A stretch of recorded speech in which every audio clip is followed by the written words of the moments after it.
Everyone, hope everything is going well. You guys and gals know that drill. Smash that like button, subscribe if you haven't, comment down below, follow me on Instagram at AIH_sports, follow me on my finance channel at AIH Finance. Over the weekend, I had a live stream with Splenda Sports. Later on, Michael Ham came on, and we didn't agree on everything. Steve and I pretty much agree on 85 to 90% of things in sports cards and outside of sports cards. And we had, we're just discussing Gary V, and Michael Ham had a different perspective. Just my own opinion and Steve's opinion about Gary V. We don't trust the guy. We thought there's potential hanky panky going on in the Zoom call last year. Ziggy called that out. And we thought there may have been potential pump and dumping through one of his buddies, Gary V's buddies. And also Gary V had the issue of some of the characters in V Friends. Did he steal those characters from Karen Ritchie? That I still don't know. It could just merely be a coincidence, just like everything else. But here's what Michael had to say about Gary V. And I think that Gary V is working on his V Friends brand and obviously taking a break from sports cards. And I think once again, it's all about marketing for Gary V, and I'll explain. I mean, no, you're giving I know it's vague, but Gary V some shit earlier, but I think the two winners of the show were Michael Rubin and Gary V. They were everywhere. That's interesting. But yeah, I'm curious to say why you think. Okay, I agree with Michael Rubin because whenever I was walking, I saw like marketing of PWCC. Their Fanatics booth was done well. Michael Rubin got a bunch of athletes and other prominent figures to talk about card collecting, speculating. I think Michael Rubin was the biggest winner. So Gary V. So how do you think he's the winner? Just curious. First of all, his booth was busy the entire time. His booth was very colorful. They're rolling out an actual gameplay now, so it's an actual game, not just these cards with art on it. There's a whole nother level to his product. So I'm looking at it from a product standpoint and what somebody's offering. He was out there with all the people. He was walking around, signing autographs, interviewing with everybody, shaking everybody's hand, moving through the show like a normal person at times too. Like if you went over to Golden's booth, for instance, which I gave.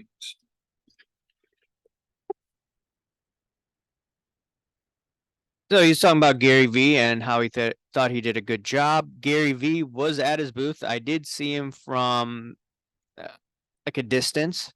Anyone could have walked up to his booth and, started shaking his hand, wanted to get a picture. He was available. So I agree with that point of view. He just looked like a normal guy, Gary V. Just me being intellectually honest. Even though I don't trust the guy, he was there. So I'm on V Friends YouTube channel. And if you can see here, this is basically all about marketing. This April, the V Friends community was challenged by Cynical Cat to prove that humans can overcome fear and negativity. Challenge accepted. And in this video, I'm going to turn the sound off. It just shows individuals talking about overcoming fear.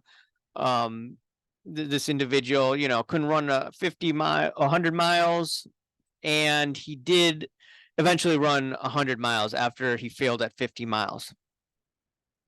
What I'm trying to get at is he could do whatever he want with this company, right? Didn't get that many views, but this is the message that he's trying to send. That, hey, let's be positive. Let's, overcome adversity. Now that sounds good, but this was the mantra that was pushed upon the sports card hobby even after the pandemic. Hobby positivity. Let's cancel. Basically, they're saying cancel the negative individuals who had contrary opinions, like me, right?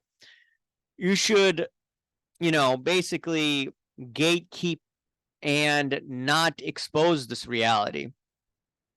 Now, yes, positivity is good for your life, you know, if you're trying to overcome adversity. But if you're looking at it in terms of the sports card hobby and trading card hobby, I think that is a huge issue, because a lot of people will have their blinders on. A lot of people will not look at the actual problems, will not look at the companies. And this is what I think happened over the last year and a half, where they're like, hey, we got to be positive. And what ended up happening while I was doing my videos saying, hey, look, this Marvel PMG thing's coming down. F1 is going to be coming down. All these markets coming down. A lot of people made all these crazy comments on my YouTube channel. And guess what? Everything came down, and a lot of those hobby positivity folks are quiet, very quiet. Now they've pivoted and are a bit more objective, which is actually a good thing. But, you know, it is what it is. I still don't trust the guy. Now, he is a successful individual, no doubt about that. Now, in terms of this brand, if he's just going to use this positivity message, I don't know, man. I think that should be preaching more objectivity, but, you know, everyone's different. So I just wanted to point that out. Anyways, guys and gals, let me know what you think. Remember to smash that like button, subscribe if you haven't, comment down below. Thanks. Bye.